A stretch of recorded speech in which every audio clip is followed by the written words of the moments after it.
సమ్మక్క సారక్క ఈ జాతర చాలా చాలా వైభవపేతంగా జరుగుతూ ఉంటుంది. ప్రతి 3 ఏళ్లకొకసారి కూడా మహోత్కృష్టమైనటువంటి ఒక కార్యక్రమం అని ఖచ్చితంగా చెప్పొచ్చు. అమ్మవారికి ఎంతో ప్రేమగా ఆ బంగారాన్ని, బెల్లాన్ని బంగారం అనటం, దాన్ని సమర్పించటం అనేది అది తరతరాలుగా వస్తున్నటువంటి ఒక అద్భుతమైనటువంటి సాంప్రదాయం. దీని వెనకాల ఉన్నటువంటి నేపథ్యం ఒక్కసారి మీ ద్వారా తెలుసుకోవాలనుకుంటున్నాను. అలాగే ఒక్క విషయం అడగాలనుకుంటున్నాను. ఇది ఎంతవరకు వెళ్ళిపోయిందంటే ఒక ఆవిడ రీసెంట్ గానే విన్నాను. కుక్క పిల్లకు కూడా బంగారాన్ని కుక్క పిల్ల బరువు బంగారాన్ని కూడా అమ్మవారికి ఇది సమర్పించారట. నమ్మకం అమ్మ. నమ్మకం.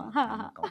ఎవరి దాన్ని ఎలా నమ్మకం చూస్తారు? దాని తప్పే ఉంది. ఆ, ఇప్పుడు నీ నమ్మకాన్ని ప్రశ్నించడం తప్పమ్మా. ఆ, నీ నమ్మకం నీది. ఆ, కానీ నా నమ్మకమే కరెక్ట్, నీ నమ్మకం తప్పు అనడం తప్పు. తప్పు. కానీ నీ నమ్మకాన్ని ప్రశ్నించకూడదు. Right. ఓకే. దీని నేపథ్యం ఒక్కసారి. అమ్మ, ఇది 13వ శతాబ్దానికి చెందినటువంటి విషయం.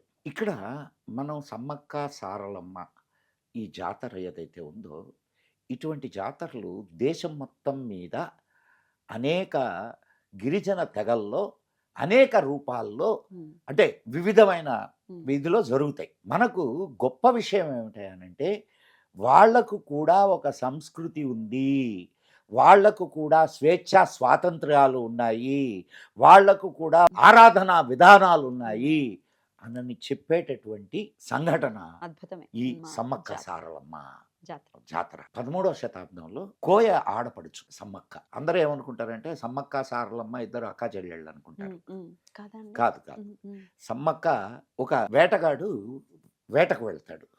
వేటకు వెళ్తే అక్కడ ఒక పులితో ఆడుకుంటూ ఉంటుంది ఒక చిన్న బిడ్డ. ఆమె పుట్టుకకి ఏ విధమైన ఆధారాలు లేవు. సీతం తల్లిలాగా. అంటే ఉమ్, ఆమె పుట్టుకే పులితో ఆడుకునే పుట్టుక.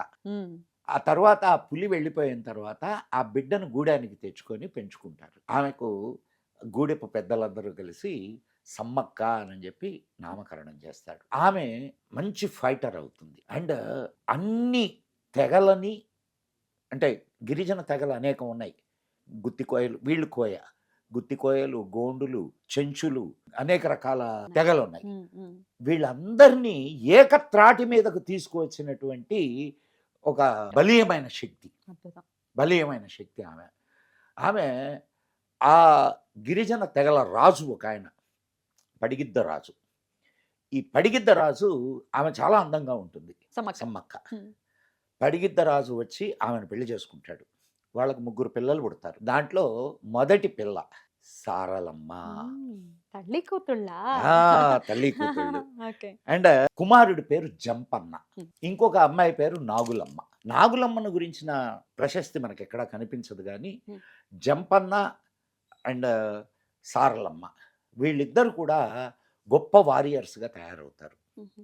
వేట వాళ్ళకి ఎదిగదమ్మా. అవును, అవును. యుద్ధ విద్యల్లో వీటిలన్నిటిలో వాళ్ళు చాలా చాలా ఆరితేరి ఉంటారు. ఆ సమయంలో కాకతీయ రాజులు, 13వ శతాబ్దం అంటే కాకతీయ రాజుల అంతే కదా. సమయం. ఉమ్, కాకతీయ రాజులు వాళ్ళ దగ్గర పన్నులు వసూలు చేయడానికి వెళ్తారు. ఉమ్, పన్నులు వసూలు చేయడానికి వెళ్తే వాళ్ళు వ్యతిరేకిస్తారు. అడవి మీద ఆధారపడి బ్రతికే వాళ్ళము, మాకేమి అంతే కదా. వ్యవసాయము, వృత్తులు ఇంకేం లేవు, ఉమ్, అడవే మా తల్లి, ఉమ్, మమ్మల్ని కాపాడుతున్నది అడవి, మా దగ్గర బంగారాలు ఇవన్నీ ఏముండవు, ఉమ్, సొమ్ములు బంగారాలు ఇవన్నీ ఏముండవు, అడవి తల్లి మీద మేము బ్రతుకుతున్నాం, మీకు పన్నులు ఏ విధంగా కట్టగలం అని అంటారు. ఉమ్. నువ్వు అవన్నీ మాకు తెలియదు, నువ్వేమైనా సరే మీరేమైనా సరే పన్నులు కట్టాలా అని చెప్పి కాకతీయ రాజులు సైన్యాన్ని పంపిస్తారు.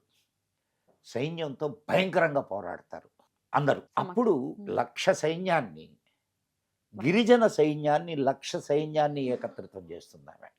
అద్భుతం. కాకతీయ రాజులు ఉమ్, వాళ్ళకి గుర్రాలు, ఏనుగులు అండ్ weapons. వెపన్స్, ఉంటాయి అనేక కదా. రకాల ఉమ్. అంటే fully equipped. Yes. These people are గిరిజనులు, ఏమీ లేరు. అయినా సరే అణచివేతకు వ్యతిరేకంగా పోరాడినటువంటి జాతి అది. ఇది మనం మనం ఆమె దేవత అవన్నీ ఓకే, ఉమ్, కానీ ఆ ఆ సంఘటనల ద్వారా మనం ఏం తెలుసుకోవాలి? ఆ సంఘటనల ద్వారా స్త్రీ స్వాతంత్ర్యాన్ని మనం తెలుసుకోవచ్చు. ఆ సంఘటనల ద్వారా స్త్రీ యొక్క వీరత్వాన్ని మనం తెలుసుకోవచ్చు. ఆ సంఘటనల ద్వారా సమైక్య పోరాటాన్ని గురించి మనం తెలుసుకోవచ్చు.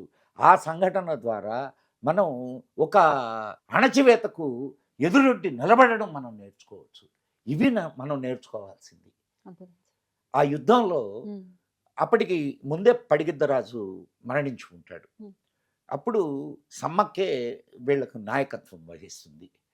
సారలమ్మ యుద్ధంలో సమ్మక్కతోటి ఉమ్. ఆ, సైన్యాధ్యక్షురాలు ఆవిడ. సైన్యాధ్యక్షురాలు. ఉమ్, ఉమ్, అండ్ జంపన్న, ఉమ్, ఈ రోజుకి జంపన్న వాగ్ అంటారు అక్కడ. ఉమ్, ఉమ్, అక్కడ వాళ్ళు ఈ మేడారం దగ్గర యుద్ధానికి సిద్ధం అవుతారు. భయంకరమైన యుద్ధం జరుగుతుంది. ఉమ్, అయినా ఉమ్. ఇప్పుడు ఎక్కువప్పుడు సైన్యం అది. అవును. వీళ్ళ దగ్గర కత్తులు బళ్ళాలు ఏం లేవు. వీళ్ళ దగ్గర ఉన్నాయి బాణాలు. ఎంతవరకు నిలబడగలదు? Yeah. మొట్టమొదట ఈయన జంపన్న ఎదవుతాడు. ఆయన అక్కడ ఒక గుట్ట ఉంటుంది. గుట్టలోకి వెళ్ళి ఆయన అదృశ్యం అయిపోతాడు.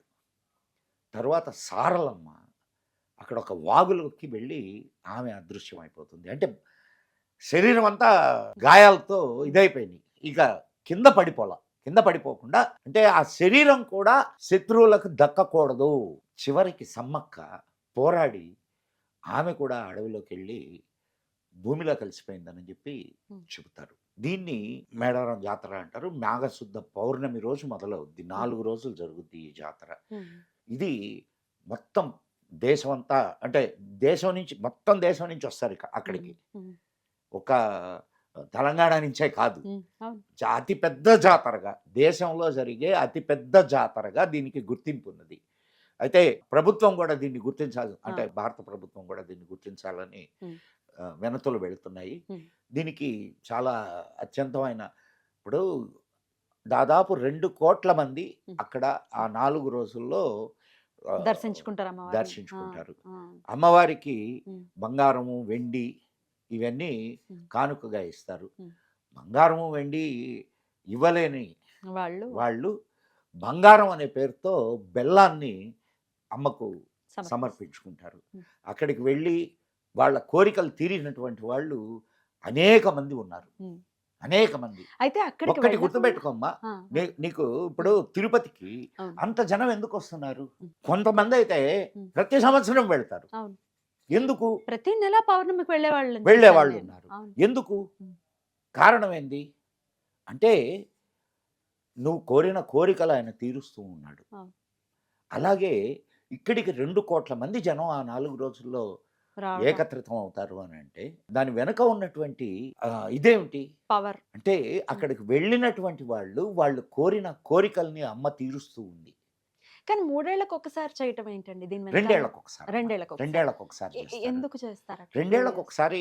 జాతరలు అన్ని అంతేనా? ఆహా కాదమ్మా. కాదు, ఈ జాతర ఈ ప్రత్యేకం. జాతర మాత్రం 2 ప్రత్యేకం. years. తక్కినవన్నీ ఉమ్. ప్రతి సంవత్సరం జరుగుతాయి. ఈ ఒక్క జాతర మాత్రమే 2 ఏళ్లకు years. ఒకసారి జరుగుద్ది. దానికి ఉమ్. ప్రభుత్వం కూడా ఉమ్. ఆర్థికంగా కావాల్సినటువంటి ఏర్పాట్లన్నీ ఉమ్. చేస్తుంది.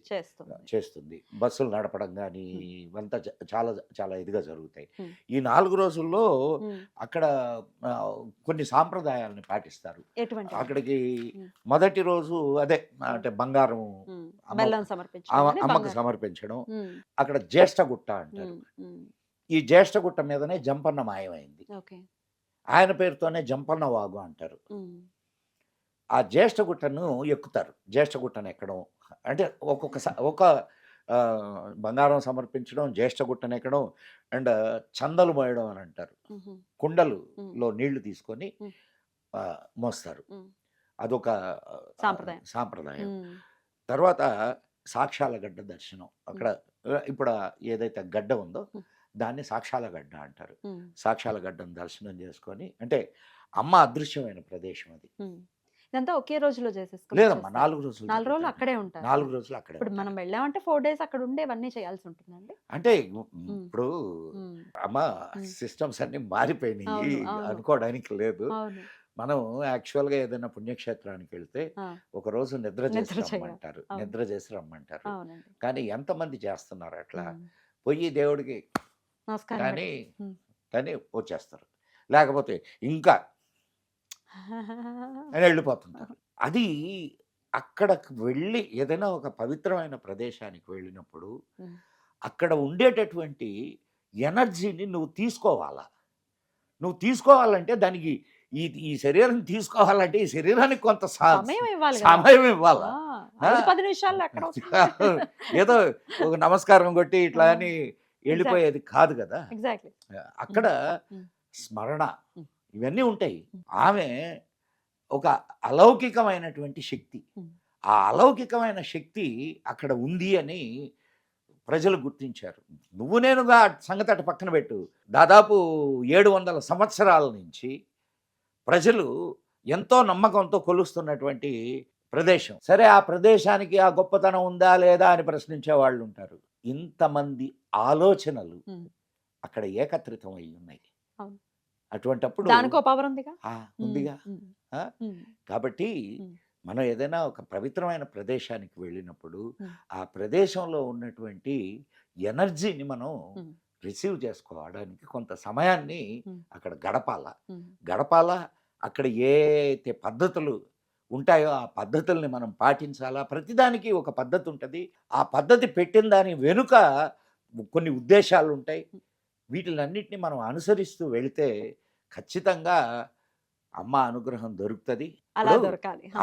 2 కోట్ల మంది అక్కడికి వెళ్తున్నారు అని అంటే ఎంతమందికి అమ్మ అనుగ్రహం ఉంది అండ్ ఎంతో మంది వాళ్ళు కోరిన కోరికలు తీరడం వలన వచ్చి అక్కడ బంగారం సమర్పిస్తారు. మనం ఈ సంఘటనని, ఈ ఉత్సవాన్ని మనం ఇంకొక రకంగా ఎట్లా చూడాలా అంటే, భారతదేశంలో అణచివేతకు గురైపోయారు, అది ఇది అని చెప్పి మాట్లాడుతుంటారు. గిరిజనులకు కూడా ఒక ఉన్నతమైన స్థాయి ఉంది, ఒక ఉన్నతమైన సంస్కృతి ఉంది. వారికి కూడా ఒక అద్భుతమైనటువంటి పోరాట పటిమ ఉంది అని చెప్పి చెప్పేటటువంటి తార్కాణాలు ఇవన్నీ. అంటే ఈ దేశంలో అణచివేతకు గురి అయింది మానసికంగా, శారీరకంగా కాదు అని చెప్పి చెప్పడానికి ఈ సమ్మక్క సారలమ్మ పండుగ ఉత్సవం చాలా ఒక ప్రతీకాత్మకమైనటువంటి ఉత్సవం. అద్భుతం అండి, అద్భుతం. చాలా దీని వెనకాల ఉన్నటువంటి నేపథ్యాన్ని చాలా అర్థమయ్యే రీతిలో చాలా చక్కగా తెలియజేశారు. అమ్మ, ఒక స్త్రీ ఆదిశక్తి స్వరూపిణి అమ్మ. స్త్రీని మనం ఆదిశక్తిగానే కొలిచాం. పోతన చెప్తాడు, అమ్మలు గన్నయమ్మ ముగురమ్మల మూలపుటమ్మ చాలా పెద్దమ్మ సురారులమ్మ కడుపారడి పుచ్చినయమ్మ తన్నులో నమ్మిన వెల్పుటమ్మల మనమ్మల నుండెడి అమ్మ దుర్గ మాయమ్మ కృతాబ్ధి యువత మహత్వ కవిత్వ వటుత్వ సంపదలు అంటాడు. అట్లా మనం స్త్రీని ఆదిశక్తి రూపంగా కొలిచిన జాతి మనది. కాబట్టి గిరిజన స్త్రీ అయినా సరే ఆదిశక్తి స్వరూపమే అనేది మనం ఇక్కడ అర్థం చేసుకోవాల్సినటువంటి విషయం. ఖచ్చితంగా అండి, ఖచ్చితంగా. చాలా వివరంగా మాకు తెలియజేసినందుకు కృతజ్ఞతలండి. నమస్కారం. ఓం నమః శివాయ.